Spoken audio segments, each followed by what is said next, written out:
ლელიანის სათემო რადიოს ეთერში გთავაზობთ ქალთა საკითხებზე შექმნილ რადიო პიესას „თეთრი კარავი“. პიესა შედგება 14 ეპიზოდისგან, რომლის მოსმენაც შესაძლებელია ლაივ რეჟიმში 4 შაბათს და შაბათს შუადღის 3 საათზე. რადიო პიესა შეიქმნა პროფესიონალი სცენარისტების მიერ პროექტის ფარგლებში „მისი ხმა“.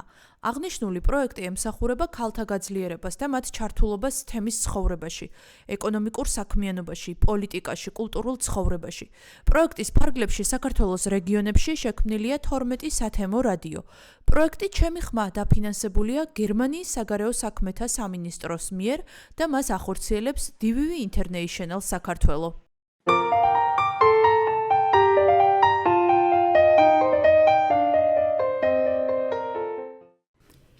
მოგესალმებით ძვირფასო მსმენელებო.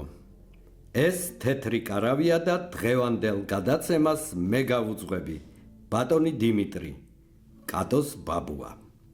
დღეს ვისაუბრებთ ქართულ სამზარეულოზე და შესაბამისად გაგაცნობთ რამოდენიმე კუთხის საუკეთესო კერძების რეცეპტებს, რომლებიც ჩვენმა მსმენელებმა გამოგვიგზავნეს სხვადასხვა სოფლებიდან და ქალაქებიდან.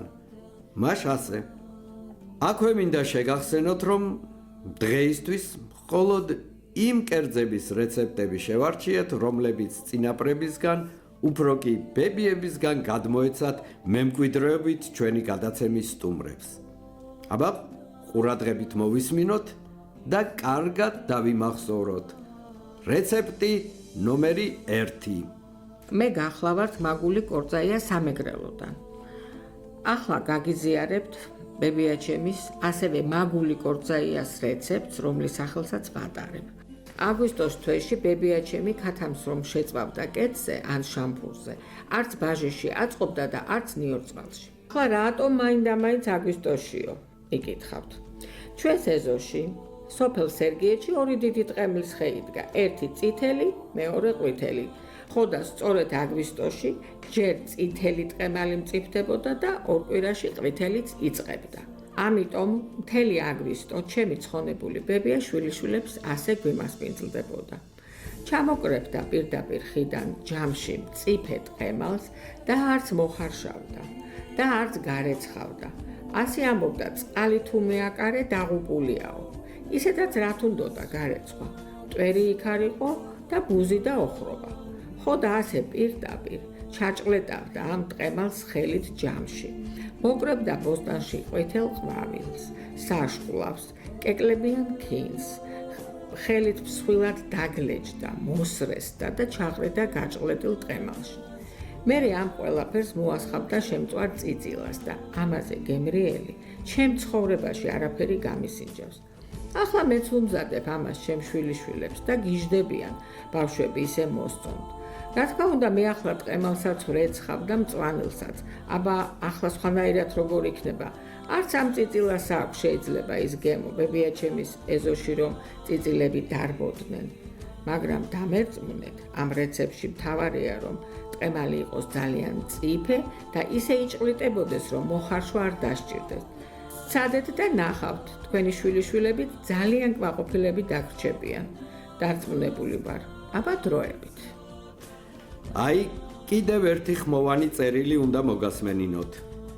მეგობრებო, მე მინდა გაგიზიაროთ საცივის რეცეპტი, რომელსაც ჩემი გურული ბები ამზადებდა და იყო ძალიან გემრიელი და მეც ამ რეცეპტით დღემდე უმასპინძლდები ჩემი ოჯახის წევრებს. გარდა ამისა, ბევრმა ჩემმა მეგობარმაც დაიწყო აი ჩემი რეცეპტით საცივის კეთება. არ ვიცი, გინდა საცივი დაუძახეთ, გინდა ბაჟე, მოკლედ ყველას თავისი რეცეპტი აქვს ყველა ოჯახს და როგორც ამბობენ, რომ ყველა ოჯახში სხვადასხვანაირ ტყემალს ხარშავენო, თითქოს ერთი არის ტექნიკა ყველა ტყემლის მოხარშვის, ასე არის მე მგონი საცივიც და ბაჟეც და ყველა გემრიელია მოკლედ, მაგრამ მე ჩემსას გაგიზიარებთ.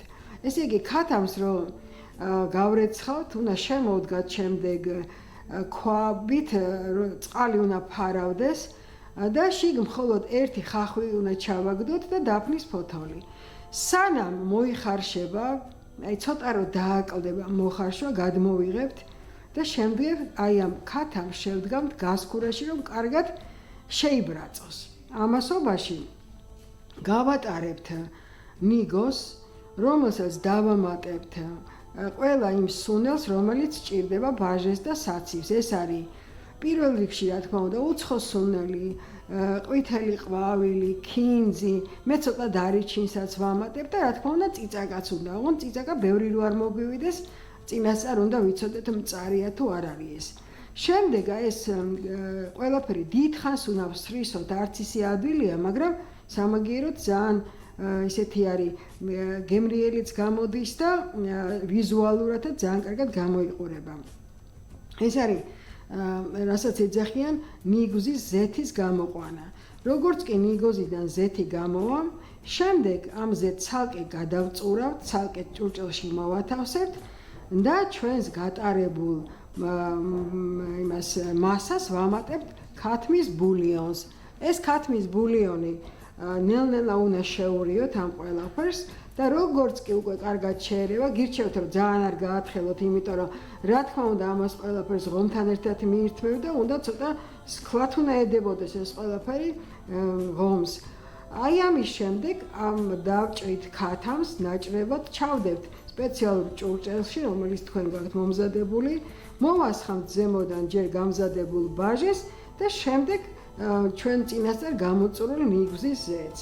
არაჩვეულებრივი გამოდის და გირჩევთ რომ გააკეთოთ და შემდეგ თქვენი რეცეპტებიც გაგვიზიაროთ. დიდი მადლობა ყურადღებისთვის.